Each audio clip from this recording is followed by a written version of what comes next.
Assalamualaikum warahmatullahi wabarakatuh. Selamat pagi anak-anak Bapak semua. Semoga pagi ini kita senantiasa berada dalam keadaan sehat walafiat.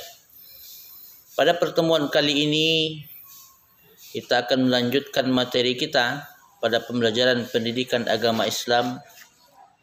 Pada materi pembelajaran yang kedua, mengenal nama Allah dan kitab-kitab Allah.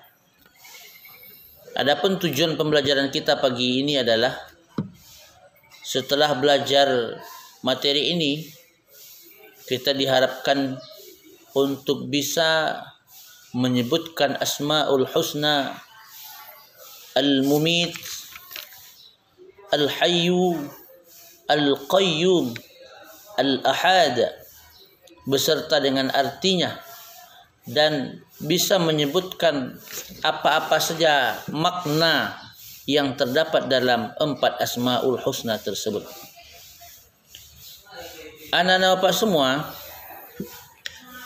berbicara kita mengenai Asmaul Husna, tentunya anak-anak Bapak sudah paham bahwa Asmaul Husna itu artinya adalah nama-nama baik Allah. Asmaul Husna ini berjumlah 99. Bahkan mungkin sudah banyak di antara anak-anak Bapak semua yang hafal ke 99 Asmaul Husna itu. Asmaul Husna itu adalah identitas atau bukti-bukti bahwa Allah itu ada. Allah itu ada. Maka setiap kita harus yakin dan percaya bahwa Allah itu ada. Bagaimana cara meyakininya?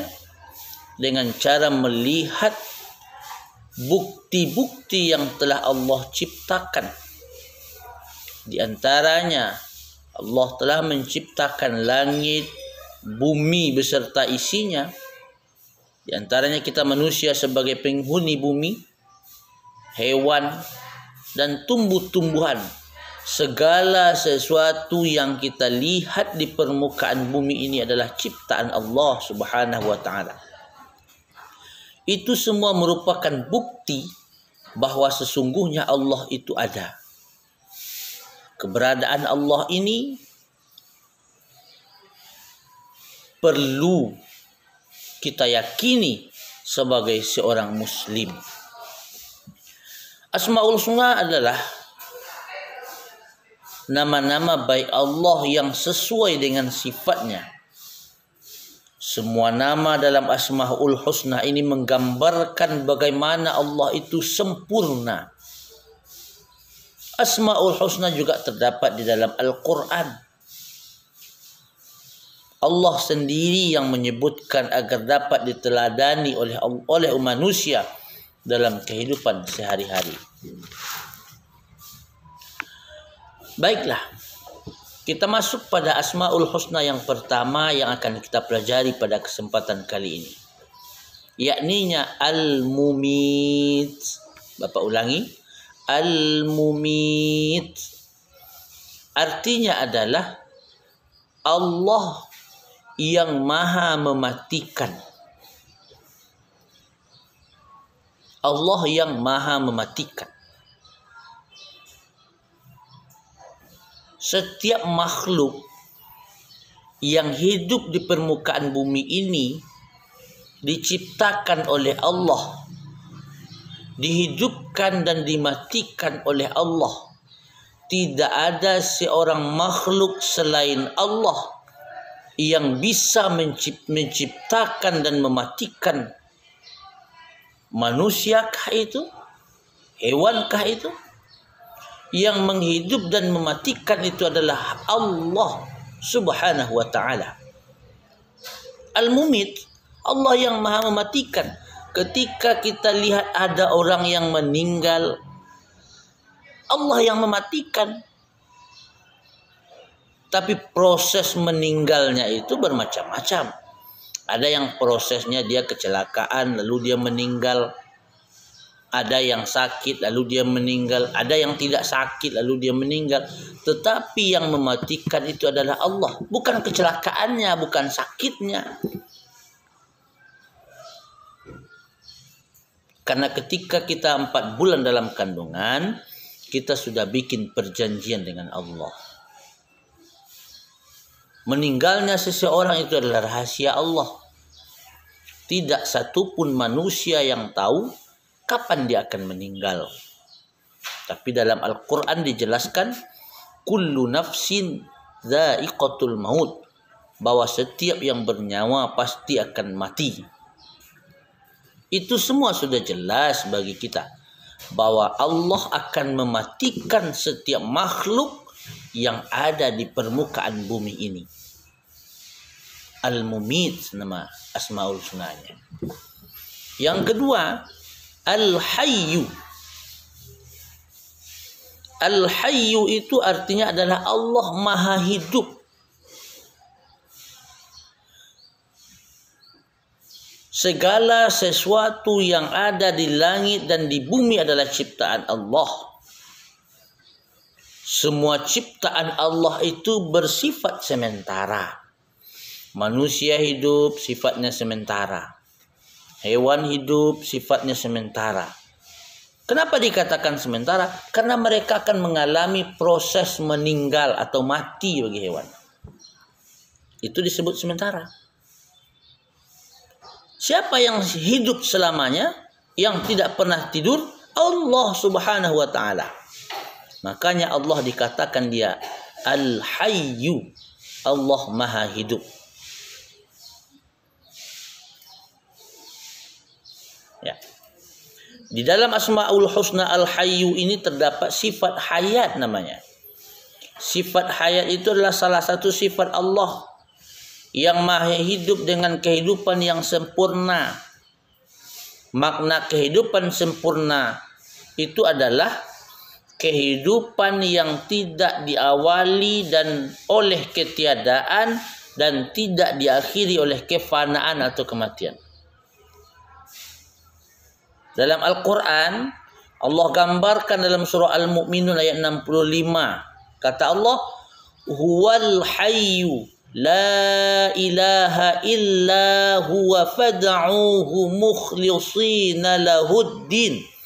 Alhamdulillahi rabbil alamin. Dialah yang maha kekal, tiada Tuhan yang berhak disembah melainkan Dia. Maka sembahlah Dia dengan memurnikan ibadah kepadanya. Segala puji bagi Allah Tuhan semesta alam. Ada beberapa cara yang dapat kita lakukan dalam meneladani Asmaul Husna Al-Hayyu ini. Di antaranya adalah memelihara kehidupan dan mencari rezeki yang sudah disediakan oleh Allah. Misalnya dengan mencukupi kebutuhan makan dan minum, menyayangi hewan dan tumbuhan, serta menjaga kelestarian lingkungan. Itu di antara cara-cara meneladani sifat Asmaul Husna Al-Hayyu ini. Yang ketiga, Al-Qayyum. Al-Qayyum. Al-Qayyum itu artinya Allah Maha berdiri sendiri. Allah adalah zat yang mampu berdiri sendiri tanpa ada yang menciptakan. Allah tidak pernah meminta bantuan dari siapapun dalam menciptakan dan mengatur alam semesta ini. Allah berkuasa menciptakan seluruh yang ada di alam semesta ini dan mengatur tanpa ada yang tertukar satupun. Allah berdiri sendiri. Allah tidak perlu bantuan kita manusia. Pengaturan alam oleh Allah saja tak hanya menyangkut kehidupan alam nyata saja. Allah juga mengatur alam-alam gaib dan makhluk-makhluk gaib itu. Seperti malaikat, jin, dan neraka. Hanya Allah yang mampu mengatur itu semua. Tidak satu pun manusia dan makhluk lainnya bisa mengatur itu semua. Hanya Allah. Apa dalilnya? Kita lihat surah Ali Imran ayat yang kedua. Allahu la ilaha illa huwal hayyul qayyum. Allah, tidak ada Tuhan yang berhak disembah melainkan Dia yang hidup kekal lagi terus menerus mengurus makhluknya. Allah juga yang mengatur setiap hubungan antar makhluk. Kita harus menyadari bahwa kita saling membutuhkan antara satu sama lain.